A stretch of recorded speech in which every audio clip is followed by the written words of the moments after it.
Great. I click on continue. Brilliant. Yeah. So we are good to go now. We're good to go. So I just want to introduce everybody to Sunil. He's my guest today. In fact, I'm going to put your LinkedIn link right here in the chat for everybody to look at that. And I was just reading your LinkedIn profile and I was like, you are a Harvard guy. This is like the Harvard. I mean, like, this is like really, I've never met anybody from Harvard. That was many, many years ago. That was a senior management program many years ago. Okay. I'm a, so it's like many, many, many years ago. Let's put it this way. Yeah, I know. I can see yeah. your work experience is like 40 years. I'm like, you've managed to keep yourself very fit for 40 years of work with, I don't know how much, 40 plus how much, I don't know. I don't want to calculate. I see that. I hope that's a compliment. Yeah, I mean, I think you're pretty fit. Whenever we have conversations, I think you have a very alert, sharp mind. So I don't know. I know we normally don't ask women age, but I'm not going to ask you either. But Expense on Demand is what? You started in 2003. That's like 17 years. Yes, 17 years ago. 17 years ago. So it's been an interesting journey, this is my third venture after the previous two, which was sold successfully. And we're really enjoying ourselves, at this, having great fun. And we see fantastic opportunities, across the world. And as a business, we are selling in 96 countries, our solution. That in itself is a great feeling because some of the countries you don't know where they are. Yeah. So for example, if you have, I know where Peru is, but when you say Peru, what the hell is that? Okay, somewhere in South America, that. But yes, it's a great feeling. It's a great feeling that what you're doing is being recognized, is being used by people across the world. So yeah, absolutely great. Fabulous. So I was looking at the website and expense management. I think as a concept, it's pretty simple. Like I was thinking about you fill your expenses. I mean, I used to work for Apple, so we used to do this, right? We had to we traveled, we had to fill up our expenses, hotel bills, travel bills and all that, food bills and whatever else. Total it, attach your receipts and send it away, attach it as scan it and send it, maybe even punch it out on an Excel file. What's with the whole app and how are you guys different from the other companies that do this? I mean, can you tell us about your expensive demand? Yeah, this is a question which, a lot of people ask us, and, what you just described is the traditional way of doing things, on paper and all that. Okay. But today, do you write checks at all? No, I don't. For me, it's bank all the way. That's right. So a lot of people are now using, electronic banking. They use, on their mobiles, they pay through their computers, and the reason was because, electronic transfers are safe, tamper-proof, and similarly, paperless automation is the way forward, and what would have taken several years, COVID has speeded up the whole process, a lot quicker. And today, people talk about contactless, paperless. These are standard terms people are using, and why is that? Because when people talk about contactless, people are worried about COVID, infection, paper. I don't want to handle paper, infection. Okay, and I know you had been through that terrible journey of getting COVID, and I'm glad to see you looking well now. You're smiling, which is the most important thing. Yeah. In fact, even the cash, I had to hand over the agreement to. A new tenant came into my apartment. I have an apartment that I give on rent, and he said like, look, this amount, can I just send it by cash? It's a smaller amount because he came in for half a month. He said, I don't want to do a transfer. Can I just give this to you in cash and start the agreement from the first? And I was like, okay, fine. But we're literally spraying the agreement, on one side. The envelope, cash envelope is getting sprayed. Yeah. We don't want to deal with paper. Correct. Yeah. I prefer Absolutely. it. Yeah. Yeah. Absolutely. And I think when we talk of paperless, when we talk of expense management in a paperless, what we call expense automation. Okay. The the most important thing is that the whole process is very objective. It's uh, normally what we used to say early in the early days was that if I didn't like you as my reportee, I would just junk your expense in dustbin and say to you, I never got it. Or chuck the receipts off and say, hey, receipts are not there. Now it's your word against my word. Now that can't happen. Okay. Uh, I say it's objective, it's very transparent, and at the point of entry, the compliance happens. So, for example, if there's an expense policy and you're spending outside the policy, will tell you instantly, hey, stop.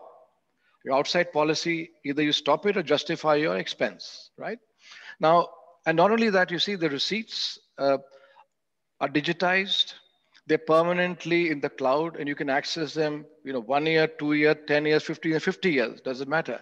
Unlike paper receipts, which, would disappear away or get lost or, whatever else happens to them. Did that really happen? I mean, was it really something that used to happen where I don't like your face, so I'm brushing it? Have you had experience Believe like me, yeah. We have had customers who used to, who came in the early days. This is the reason why they took it on because, you had 2,000, 3,000 people and your manager was sitting somewhere, in another city and you sent it by courier and he didn't like your performance and he chucked it away. And you said, I did send it to you. I said, I didn't receive it from you. What do you say? Oh my God. So, and then you had all the people telephoning and toing and throwing and, all that nonsense going on, timing wasted, So all of this puts an end to all that stuff. Sure. It's there for people to see, so in our applications, for example, the administrator can see all the expenses which are in the flow. Yeah. So nothing which is hidden, nothing which is hidden, as I mentioned to you, the receipts are digitized, So in the sense, what we are doing in terms of expense automation is not very different to other companies like ours, but the way we deliver this whole thing is different. And I'll talk about it later on as we go along, I'll talk about it later on, I explain to you how we are different, as we go along, All right. But tell me one thing, ever since the lockdown and this COVID thing happening, I mean, I remember when I was working in Apple, a decade ago, we were traveling, right? We had to go to different cities, book hotels and get book cars and get a travel and food and all that expense. But now with this lockdown, the travel has reduced drastically. Is there still a need for something like this? Still such, and there's, I don't know, they keep saying that the new normal and shit like that. But do you really feel that the demand for apps like yours is going to go down because there's less number of people traveling? How do you see it? In fact, I mean, it's a very interesting question you asked, and in fact, actually, demand has gone up dramatically, for the simple reason that, again, I talked about contactless, So I'll just show you some data, which is we just sort of, we picked up from our system. And let me share the data with you and let's sort of walk you through that in terms of what is happening right now. So can I just let me share my screen and sure. Hopefully you can see that. Yeah. Can you see my screen? Yes, I can. Yeah. I can. Right. So this is something that we picked out of our system, and if you see over here, the blue is before COVID. This was taken in September, and the yellow is just this in November last month, right? So if you see over here, the blue one is telling you what was the travel or the spend pattern. In the West, we call it mileage. In the UK, in India, you call it conveyance. So typically people are spending, 1/3 of on mileage, a little bit of money on entertainment, on travel, on hotels, and then something on public transport. But look what happened during COVID. 90% was being spent on, which is your personal car. I'll tell you why that happened. And hardly anything on entertainment and nothing on air travel, literally 1% the same on hotels. And even public transport went down, right? And if you look at in November now, there's a marginal dip in mileage, and public travel transport has gone up. But look at these entertainment, nothing has happened over here. There are no changes. And in fact, air travel has gone down even further. Okay. Hotels, marginal increase. And I guess the reason is because, teams are meeting in hotels sort of, to, as against our offices to have, the 2-3 hour meetings, all those things. And the reason why this is happening, mileage, is because the vehicles which people drive, typically cars, they are fully in control of that, right? They're in control of that in terms of sanitization, and, and they feel more comfortable. And therefore, you are seeing people doing within their own city or in their country doing this travel on their cars. And there's very little international travel, hardly any international travel. Okay. So this is the trend, what we are seeing. And when this is happening, so in our application, you can actually track, you can use a GPS to track your mileage, or use, what we call Google mapping services, which essentially track your mileage on Google Maps, So you just track, submit, it goes to your approver, and then to finance. So there's nobody to talk to, no papers to touch, none whatsoever, right? And so this is what we see, what we saw before COVID, we saw during COVID, and just, in the recent months, And let me show you something else also. So we also did another poll with our customers to basically understand what's happening in their businesses, And the question you asked about, so this data is purely your clients, not yeah, worldwide. these are our customers. No, that's we don't have access to anybody else. These are our customers, Right. And so let me just go to the next one. Yeah. So we asked our customers also, that what is the business focus right now? And I'm not surprised by this, because the focus is not on sales, it's on cash flow. Essentially, will your business survive? Okay, that's the focus on, right? Focus on. And sales is less than cash flow, because everything was shut. Hardly anybody was selling and buying anything. So there was not much to sell. When I talked to these customers, they talked about, they said in 6 months' time, as they see things sort of getting sort of better, then they'll be lesser focus on cash flow, more on sales, and again, as you go in the next 12 months, it'll be a lot more on sales, right? And I'm not surprised, because if you see if you look at the vaccines which are coming out, so for example, in the UK, they announced that next week they should start the vaccinations. Okay, so the Pfizer vaccination has been certified by the UK authorities, and they'll start the vaccinations in a manner which they talked about in various newspapers and other places. Now, the interesting part for me, or for us as a business, was we saw the so-called focus on automation. Only 16% people were talking to us, And what was interesting was that in 12 months' time, twice as many companies looking to start spending money on automation. Right? Now, I'm not surprised. Because I think the COVID has sort of shaken people up, okay, for multiple reasons, and it also speeded up the process of automation, and I have some other slides to show you. I'll explain to in terms of what is happening globally, and employers have recognized that they can do things remotely. So why change? And they also recognize the fact that, using technology, for example, mobile phones and all these good things, they can achieve a lot more, right? Now, so that is our sense when we talk to people, and we do another poll probably in the first quarter next year to validate these assumptions that we're making. But given the way the vaccine is coming out and all those things, I think we probably will see this will happen earlier. That is my sense, my sense. And I don't know how much you read the economic press, So for example, as I mentioned to you, the UK announced the vaccination next week. So as we are in India right now, the OECD announced this morning that they expect India's GDP to grow by 7.2% in 2021. There'll be a major bounce back. Okay. Now that is underpinned by the fact that the GST collections in November, year on year, were 1.5% more. I see. So that's a very interesting fact. And this will be going on for 2 months running. Now, is that a trend? I don't know the answer to that. But when you look at the data coming out, when you map it against international data, and you map it against the OECD data and the World Bank data, you see that there is hope and there's recovery happening slowly. Okay.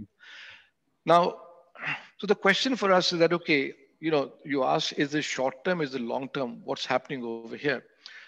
So we did a little study on this thing, and so I looked at I looked at what's happening in terms of the population growth, and I think all businesses. I'm going to talk very briefly on this. All businesses look at the future in terms of growth opportunities, new markets, etc., and all that. Now this was a very interesting slide. You know that typically an economy grows when you have population growth plus productivity growth. These are two factors which make an economy grow. Now, if you look at this round circle over here, you're seeing that the population growth is declining from 1.45 to 1%, right? Okay.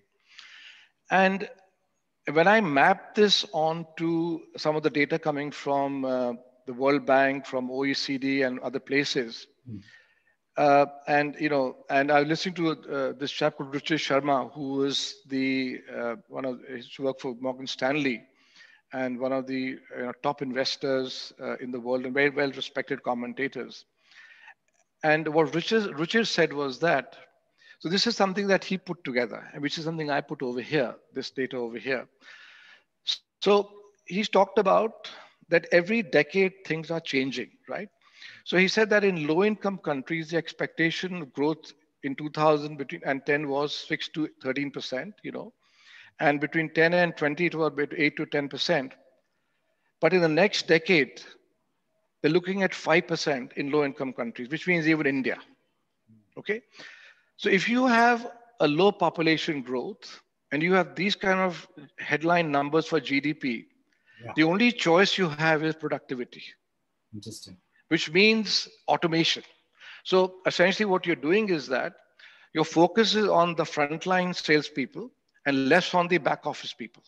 Right. Okay, less on the back office people, and so any company who's doing business in low income countries, even look at the middle income countries, 3 to 4%, in the high income 1 to 2%, they be looking at ways and means of, and I'll stop sharing now, is how do they grow? And I think this is where automation comes, especially for the SMBs, which is the market that we are focusing on, you will see that more and more of them look at automation to save costs. And one of our goals is, having been in the business for 17 years now, one of our goals is that, as a business person, when you start a business, 3 years, 4 years, you talk of billions of dollars of valuation. Okay. As you grow, as you get older, I think sense prevails. So today our goal is that we want to be a supplier to the SME marketplace at a price which is affordable to them. Okay. And they see a leap in value. So we're saying to any company, whoever you are, big, SMB, we'll give it a price to you which works for you.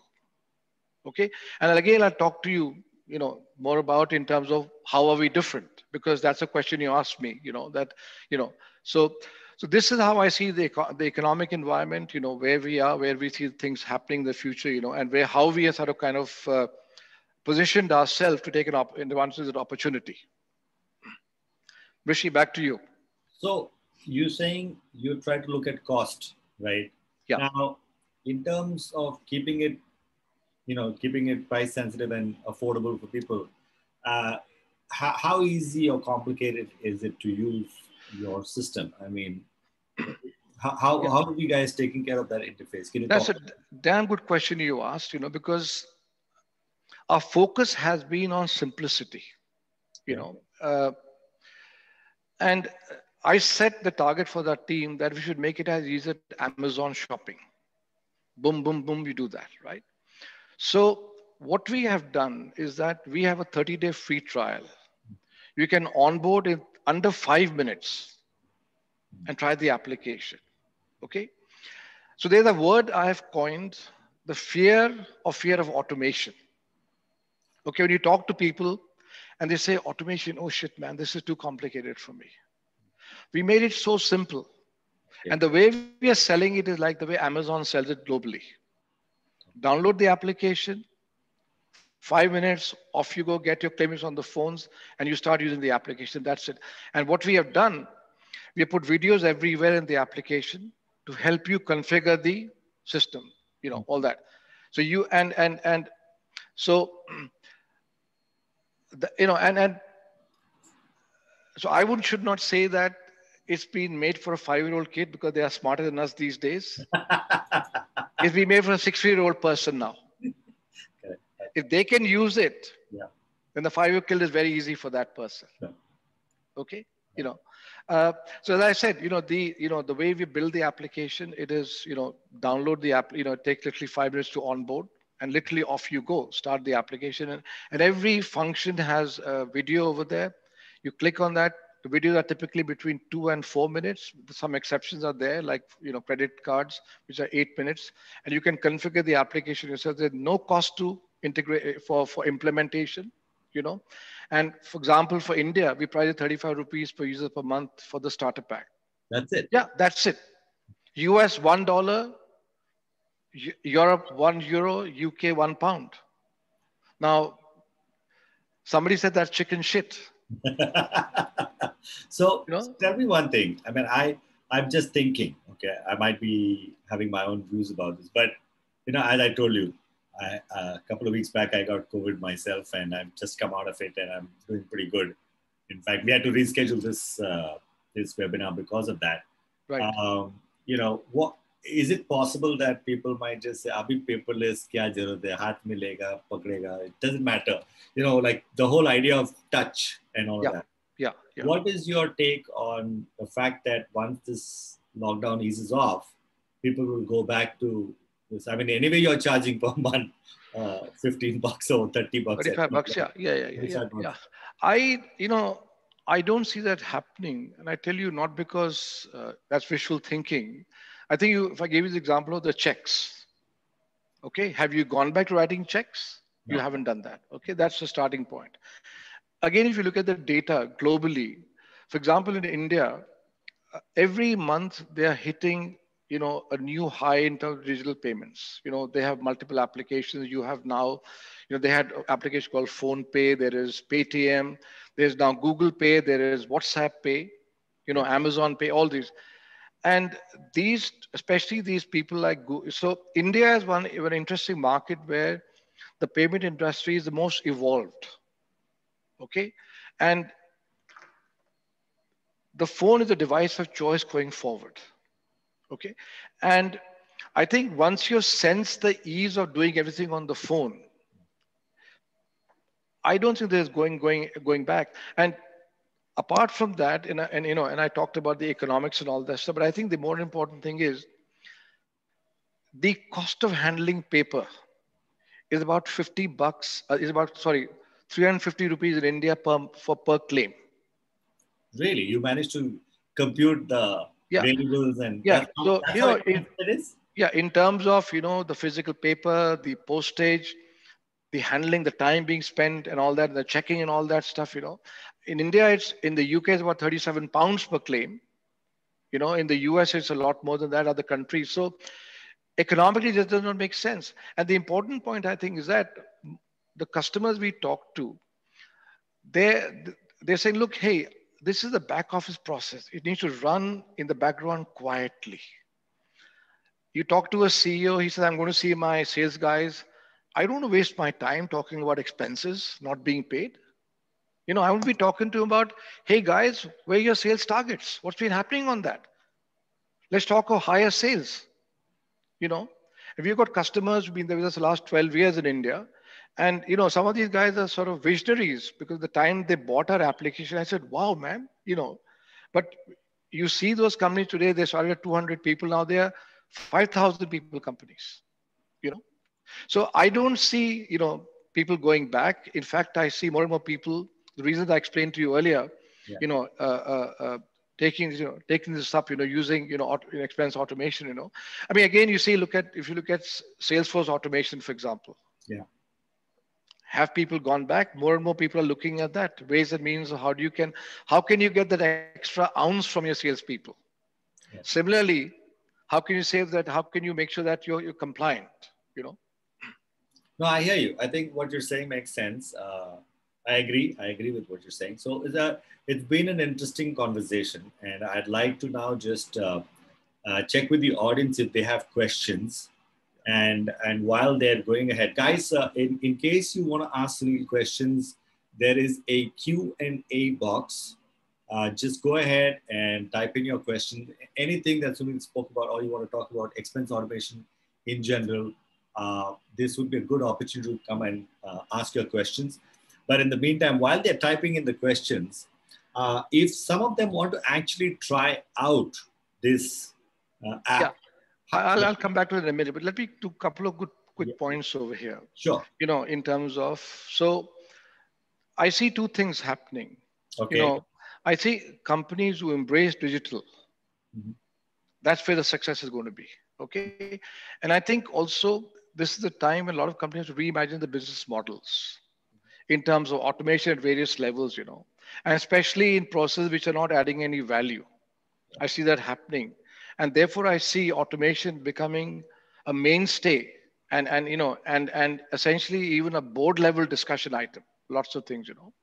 Now, you asked me this question earlier, that how are we different? Why why bother buying expense on demand?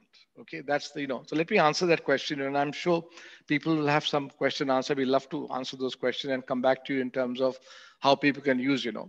So, as I mentioned to you earlier, that the goal is to offer a leap in value. So the way we have priced our application and the way I talked about the cost to you. So we have about 100 plus functions in the application, and you only pay for what you use. So, for example, you could be a 4 people company. You may just pay us 35 rupees, 40 rupees a month per user, or you could be a 4,000 people company, right? Okay. Uh, Rishi, are you okay? Yes. Are you Yes. okay? Just yeah, just yeah. So, So my point is that the application scale from 4 people to 4,000 people. So we are future proofed, and every month we are adding 3 to 4 new functions. Okay. So that's how we are different. And as I mentioned, we talked about the fear of automation. We addressed that 5-minute onboarding. And not only that, we brought the knowledge of selling in 96 countries onto the application. That's how we are different, with everybody else, where most people charge you for the whole application, whether you use this much or this one, doesn't matter. And we charge you only, if you use this much, you only pay for this much, not for this much. it's basically nobody else is doing that according to you. No, nobody else is doing that. And what we also done is that we also price at a transaction level. Now, people who are in this game, who are using this thing, so they will. That's the most transparent. For each item, you can pay. So we have customers who say, hey, I've got people who might just make one item in 3 months. Okay. So please pay only when you make one item. You don't need to pay us every month. So you've gone to that level of transparency, and So that, when yeah. you say it's a per user charge, like $35 per user per month, and then it's also transaction based, I'm getting a little confused. Yeah, no. So we have both of them, per transaction and per user. So you can have a mix and match. So you may have some heavy hitters like your sales guys making 30, 40 items each month. So you just pay per user, and then guys who are making one claim, one item in a quarter. Oh, so the heavy duty users will be a flat fee Yes. per month, unlimited, You whatever. said absolutely, yeah. Yeah. And then you have the guys that make expenses once in a while. Yeah. You pay per transaction there. Absolutely. I see. Yeah. So you can enable a user without paying the monthly fee, Yes. and only then says, so when you're setting up a user, it's like okay, this user is a transaction-based user and this user is an unlimited user. So Customer decides. We don't yeah, decide that. yeah. So when they're creating a user, they can decide Yeah. whether they're adding 5 unlimited users and then 5 transaction-based users. Absolutely. Yeah, that's I right. see. Interesting. Absolutely. And nobody has this model. No. This is okay. Great. Fabulous. Yeah. Okay. So just one thing, I can see one question has come up, but before I take that question, I just want to tell anybody else who wants to ask questions, just keep typing in your questions. And I want to know what's the website address for them to, check out. Do you have like a trial offer or something? And Yeah. So they just go to go to www.expenseondemand.com and just try it out. So let me see if I can share fire your up the website. Just give me a moment. Yeah, sure. Where are we? Yeah. So I will type the website address in the chat for the people here in the meantime. Yeah. Spends on. So we have a pretty lady on the website. She's not dancing and singing as yet, but we want to do that also. That's because you guys are singing and dancing with everybody signing up for your program. So we have everything over here. It says 30-day free trial, and you can see the price for Indian rupees over here in India. Okay. And just go and try it out. It's easy. Click on this, and off you go. Yeah. And there's a lot of information over here in terms of integration and all those good things. So we integrate with Tally. Yeah. And for Indian customers, especially SMBs, and that's a 5-minute integration, literally. That's that. Right. So I just want to say for the audience that's watching the recording, right? For the people who are live, I've actually put the link on the chat, so you should be able to see that. Right. But for the people that will be watching this either on, say, LinkedIn or Facebook or YouTube, you can check the description box or the comment section for the link, which is basically expenseondemand.com, and then just go. That's right. Yeah. Right. So the 3 questions that have come up, can I just take them right now? Sunil, is this good? Yeah, please. Yeah, absolutely. Great. So hope they're not trick questions. I just hope. We'll find out. Somebody's saying, how old are you? That was the embarrassing ones. I'll say I'm 18. I've grown old a little quicker. All right. So Pushp is asking, what is the cost per transaction? That's a good question. So you said transaction is, just assume that it's less, but I think let me explain that. Let me explain that to you. So I mentioned to you that you pay for only the function that you purchase. Okay. So let's say, for example, if you purchase out of the 100 functions, you purchase 3 functions and the cost is 42 rupees, for example. All right. So transaction probably will be about maybe 5 or 6 rupees, something like that will be, just to give you a ballpark number. So wait a second. This is now Push has got me thinking. Okay. So you have the $35 for the user, which can do unlimited transactions. Yeah. Now you have modules. Yeah. Where people can add on, like when you get. We call them functions. Okay. So the function is over and above the $35 per user per month. Yeah. So sorry, I should explain this a lot better. Yeah. So the 35 rupees gets you the mobile for the claimant, okay, for the approver, and the finance person can export a file out. So on the mobile, you have an OCR where you can actually read, it reads the receipt automatically and creates an expense for you. Okay. And lots of other stuff on the mobile, lots of other stuff. You can, and then you send it to the approver, and he or she will approve the expense, and then it goes to finance, who will export a file out and pay the money. Now, after that, if you want to buy any function, like for example, if you want to buy like in India, the integration with Tally, which is 10 rupees. Yeah. $10. Okay. $10 per what? For that function. So if you have, if you got 5 people. Per function, per person, per month? Yeah. I'll come to that. So let's say it's 45 rupees. You got 10 people. You're paying 450 rupees a month for the per person model. And believe you me, Rishi, if you can get a better deal than that anyway, tell me. You've already done the. Yeah, there is nobody doing, because, and the flexibility you have, the functions that we have, 100 plus functions. So what I was trying to explain earlier was that if you today are a 5 people company and in 2 years time you become a 200 people company, you don't have to change or become a 2000 people company. You don't change, just grow with the application, period. Okay. And as I said, every month we are adding, 3 or 4 new functions, and I noticed somebody written over here, OCR, we already do that. And, and that's part of the 35 rupees, And somebody said over here, what sort of data you collect and what are the norms of data protection in the application, right?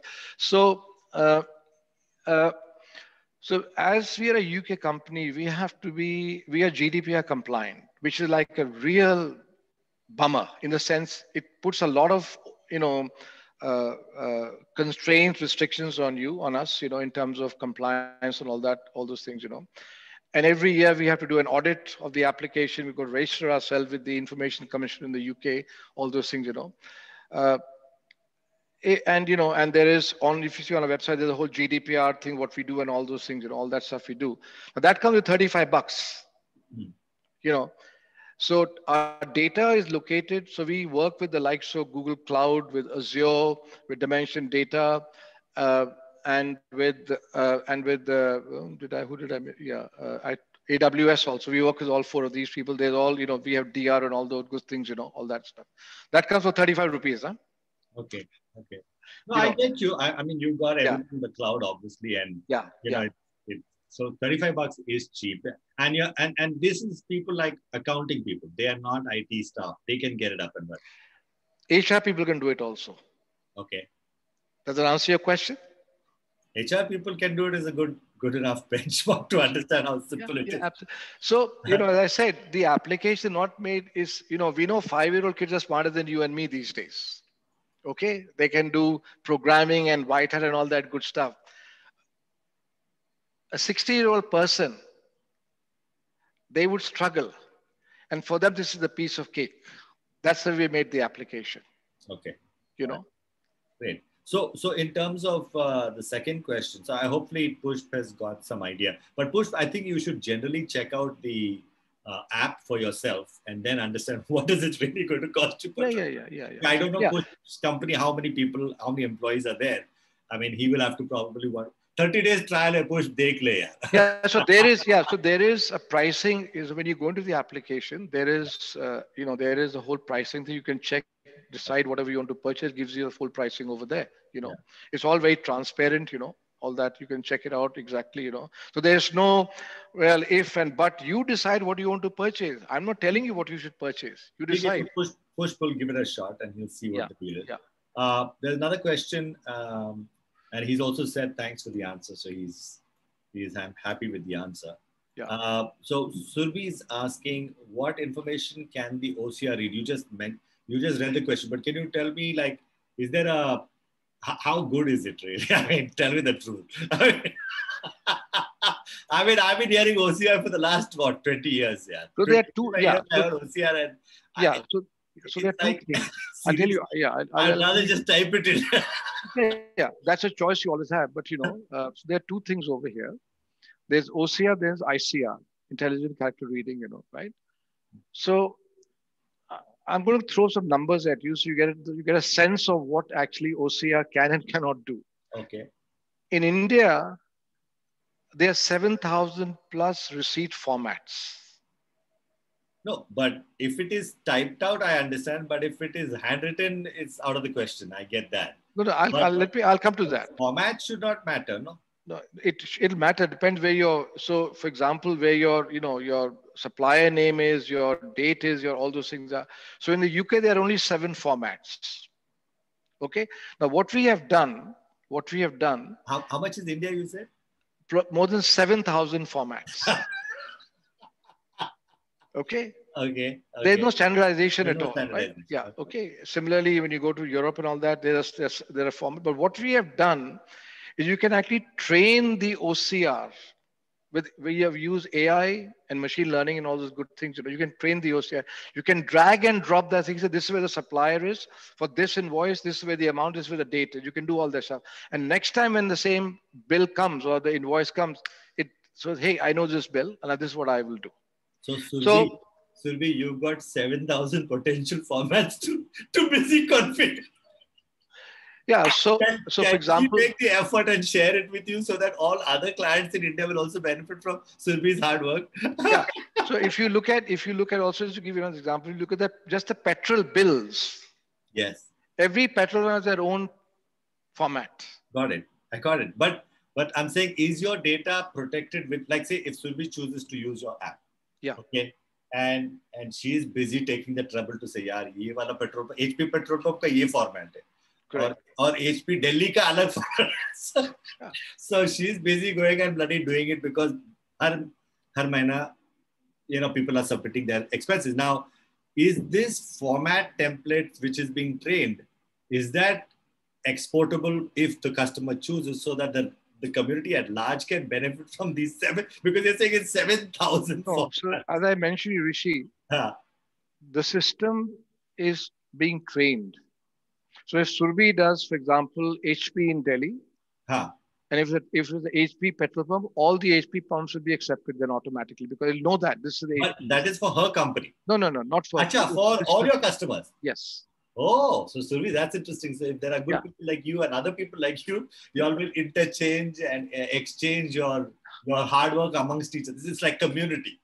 So yeah, so in India, typically what happens, most companies they pay you what they call a daily allowance and a travel allowance. Right. So none of this quote unquote, like I'm using the word nonsense comes into play, trying to figure out 7,000 formats, right? And over here, people just want to just quickly, because if you're doing expenses on a daily basis, the date comes automatically, right? Supplier, you may or may not need. You just put the amount over there and you're done. In the West, it is very popular, OCR, okay? Especially with credit cards and all those things, you just photograph the receipt, it picks up the values and you're done with that, those kind of things, that way. So yes, OCR. So ICR is even more powerful, intelligent, where we use AI and machine learning and all those things, uh, so as I said, every month we are adding 3 or 4 new functions, and we also enhancing the existing functions also. Wow. We're not sitting on our butts and saying, "Hey, we've done it. This is fine." There's constant work happening. That's good to know. I mean, it's great to know that. So, Surbi, if you have a follow-up question, hopefully Sunil's answered your question. And if you do have a follow-up question, go ahead and ask that. And just a quick question. If people want to get in touch with you, they just go to the website and fill up a contact form. That's the best way to ask you questions. Yeah, we have a little chat bot over there. Talk to us through that also. Right. Fabulous. Yeah. Great. Okay. I've got a question. How secure is the EOD application? Interesting. Very good question. Yeah. I'd just like to take the question before Priyanka's. Yeah. I don't know whether we answered her question. I'd like to go and see. So data you collect and what are the norms of data protection? I tried answering that. We talked about the GDPR. Data we collect is basically, so data we collect is, the employee name. Okay. That could be anything. You can call yourself Charles Dickens or Elvis Presley. No, you collect the data as in the company collects the data and it's with them, right? It's not with you. No, data doesn't belong to us at all. Yeah. Okay. Whatever, that's why I said, you can call yourself Elvis Presley, or Charles Dickens or, Mike Tyson. You can call us whatever you want. Your email is what is relevant because that's the anchor in our application. Okay. So so we don't collect any date of birth, any, different things like that, which is sensitive data. We don't collect any of that stuff. We don't need that stuff. We don't care whether you're married or not married. For example, that's the thing. So we just, so simple stuff, which is compliant with GDPR. We don't need to have to do many, let's call it, what's the right word? Don't need to do any much, sort of doing and throwing with that data. That's what we do, simple data. Okay. So let me just put the question back to Priyanka. Priyanka, we've tried to respond to your question, but in case you want to further expand on your question, in case we haven't answered it, just go ahead and ask us a follow-up question. I'm going to mark this as answered live right now. Yeah. Next question from Nitin. What customer resources will you need to assist in the implementation? So I think he's, because you're saying IT staff is not required. So you mentioned about the videos. What else is there? apart from the video training? So, I think that's good enough. yeah, that's a very good question. Yeah. So as I mentioned to you, you can just, the way you use Amazon or you use Expedia or Travelocity or, or Make My Trip and all that. Okay. Yeah. Just download the applications and off you go. Now, today, most of these accounting applications, which you use, like, for example, Tally or Xero or QuickBooks or Sage, they're all standalone sitting on again, they could be in the cloud or they could be sitting on a desktop somewhere in the office, or a laptop. You just need internet in the office. That's all you need. And as I said, anybody can implement the application. Just follow the videos, and you can do that very easily. You don't need to have a specialist, or you don't need special training, and none of that stuff is required. Okay. And anyway, there's a chat bot over there. We're more than happy to talk to you. Okay. Okay. Fair enough. So, Nitin, if you have a follow-up question, go for it and ask it. Sunil, thanks for the answer. Next one's from Dolly. How secure is EOD app? What is EOD app? Expense on demand is the app. Yeah, she's used. Is this a terminology that is used everywhere? EOD? So yeah, I think on the website we use the term. She must have gone to the website, Dolly, and Okay. probably I'm assuming So All yeah. right. So it's expense on demand in short. But that's your company name. That's your brand, EOD, or is it? It's No, called we what? just use it. We use on the website. We use just say EOD. We use that term. That in So talk terms to us of about the security. Yeah. yeah. In terms of security, I mean, I love to say it's 100% secure. In fact, it is 100% secure because we host with all tier 4 companies. That's the first thing. There's a whole lot of stuff. Yeah. We also use a lot of tools for what we call penetration testing, which is anti-hacking and all that. And these are used 24/7, all those things, and we get a lot of certification done from people, all that. I don't want to delve too much in this because there's a lot of company, but I would suffice to say. I have a Yeah. question. That in the old days, I don't know whether they still do this, but they actually invite hackers to say, "Can you break our system?"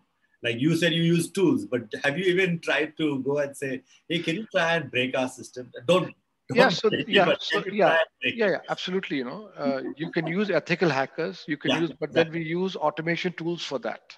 Okay. Yeah. So you use only tools. You've not really tried to call the experts. Maybe are they too expensive or something to hire? No, it's not the question that I think. It's a damn good question. Let me speak to our CTO and I'll ask him. I think Dolly, if she's registered, I think her email will be there. I think you should write to her.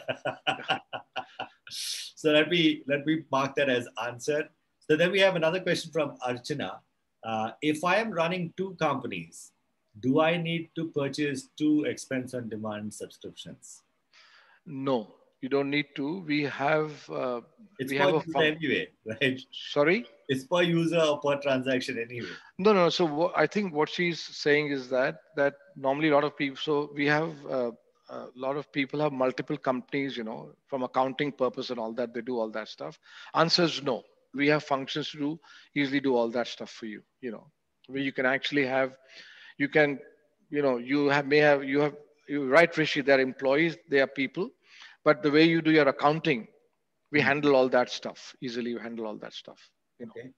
So great. Archana, if you have, sorry, you want to continue? No, that's fine. I'm just looking at the question myself for where. Yeah. No, I'll ask it so that I can probably ask follow-up questions also. Yeah. So Archana, if you have a follow-up question, go ahead and ask. Just going to mark it as answered right now. Again, Pushp is asking, how is the billing done, quarterly or annually? So we very strongly believe in our product, and we have customers who go back many, many years, and we bill monthly, and we only have a monthly contract, not yearly contract. We don't have 3 yearly contracts. We are so confident of our solution. I see. So normally people want to sign a 1-year contract, 2-year contract with you. We said, no, sir. If we are not good, then we have no business to hold on to you or blackmail you by saying got a 2-year contract. Very nice. You can go anytime you want to go. Wow. And that's a lesson for us to learn that Right. something we did not do right there. Yeah. And I think one of the nice things about monthly is it helps people's cash flows. because that's always one thing people are concerned about. So monthly is great, actually. The fact. 450 rupees a month? No, it helps. The fact that you do it monthly. If Yes, you yes, did yeah. it annually, that means it's No, no, just, no. Yeah. it impacts a little bit, right? I always, typically, whenever I buy a service, right? I recently started up a service called school.webdudes.in. And I was selecting a lot of platforms, deciding which one to go for. I finally went for Teachable. I thought it was really good. Even they incentivize your yearly subscription. Yeah. I said, So, I'll pay $10 more a month just for the fact that I pay monthly and correct, the fact that I can exit whenever I want. So correct. I do that intentionally, paying more. But in your case, there's no option for annual.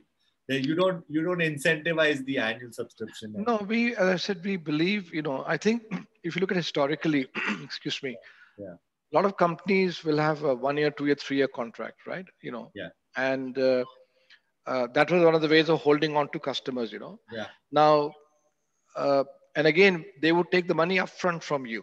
yeah, You know, yeah. we changing the rules of the game over there. We said no, no, sir. We believe in our solution. We think it's a great solution. If you don't like it, you're welcome to leave. But it's a slap in our face then because we haven't delivered the goods that you wanted. We definitely want to ask you, what can we do better over here? That's really great. Fabulous. Okay, another question from Romil.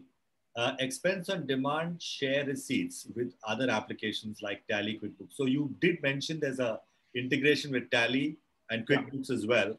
yeah, And so I guess he's asking share receipts. I don't understand the question. Do you follow the question? yeah. I follow the question. Yeah. Okay, great. So So then go basically, ahead. yeah.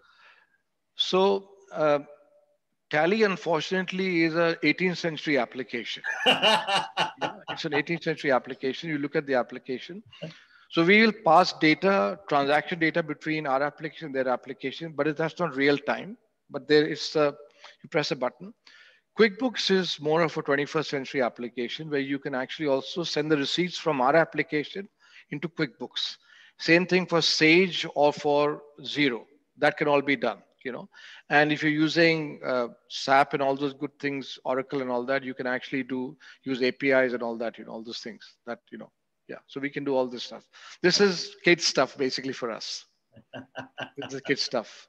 All right, great. So Roma, we answered the question hopefully, and if you have a follow-up question to ask, we've got 3 more questions coming in, but we're also kind of running short of time. We've got about 4 more minutes. I'll probably extend maximum by another 5 minutes. Is that okay with you, Sunil? Yeah, I'm fine. I'm fine. More the merrier.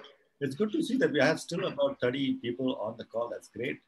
Yeah. This one is from an anonymous attendee. Can a single owner also subscribe to expense on demand? You said minimum users should be typically what? Uh, So you see, we did a lot of research on this thing. So initially, we used to have a single owner application also for what we call the sole traders, right? And what we found was that it was not worth their while. right. Who do they give it to? Who needs to approve it?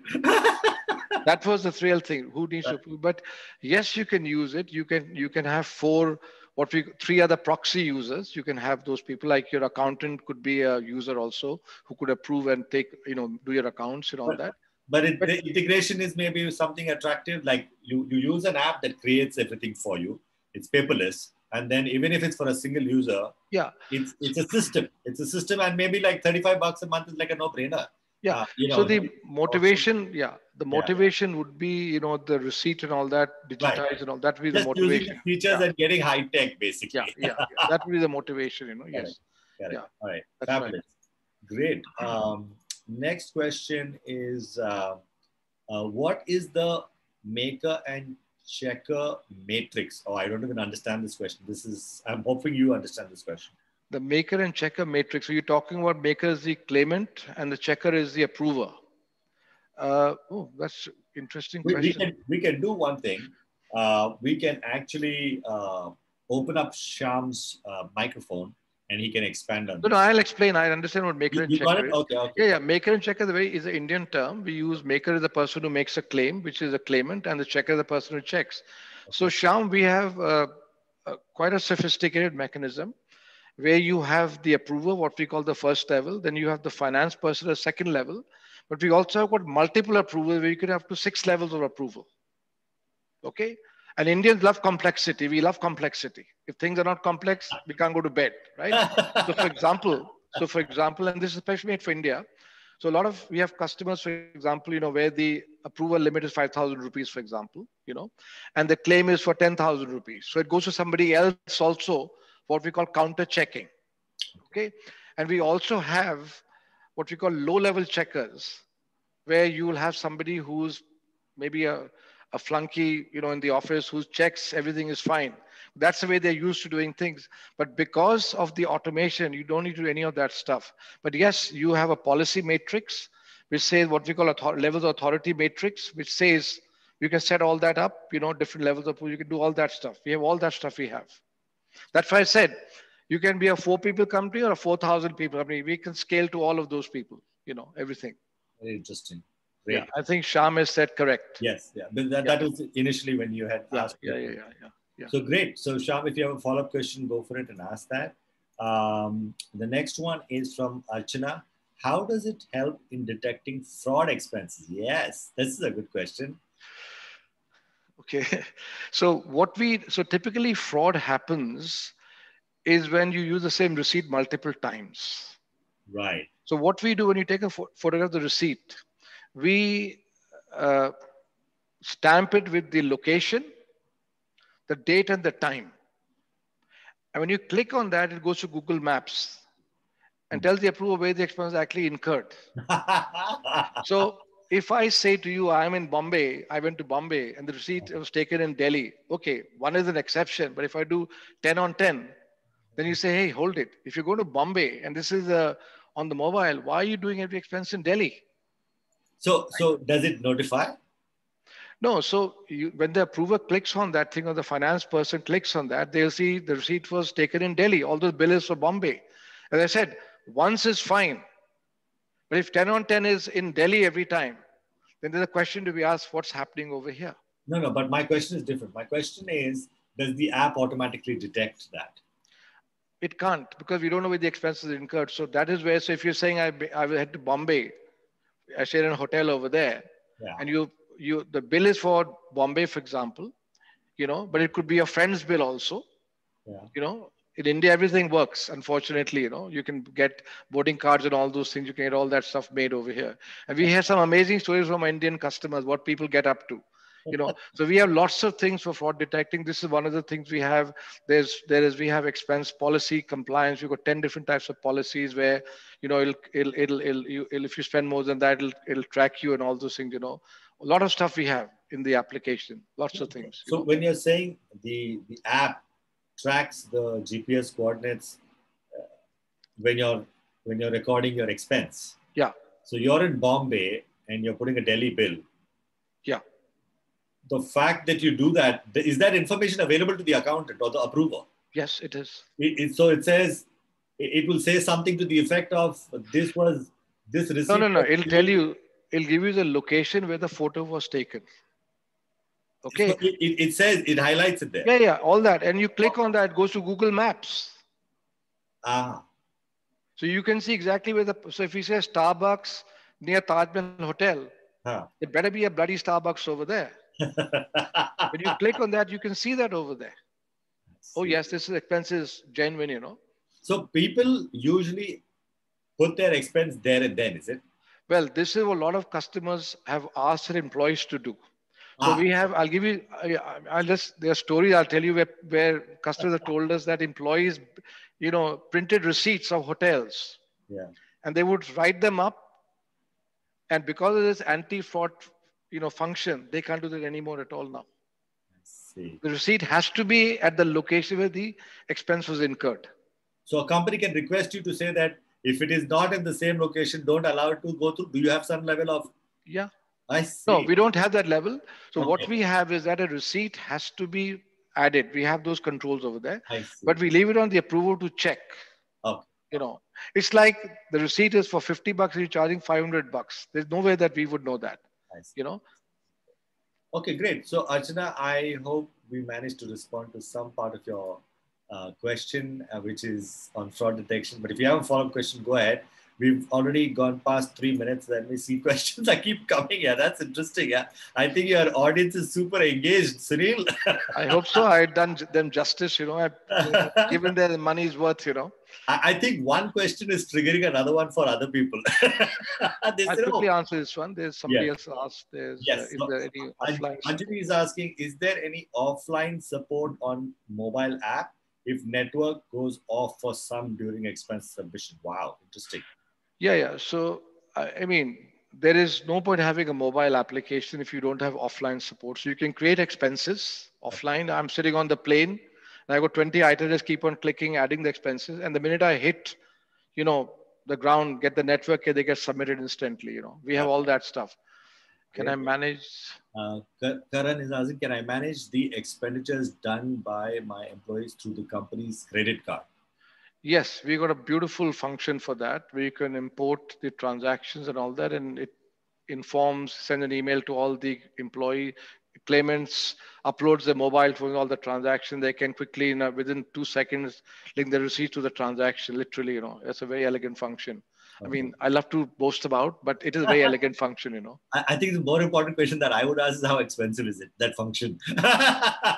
It's, believe you me, I don't know the price offhand, but it won't break your bank, believe you me. So we don't know what the number is. Okay. One last question and then we're done.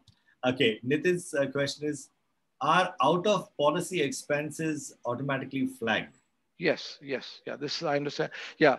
So we have a suite of expense policy functions. We have got 10 of them right now. We're going to add probably 5 more.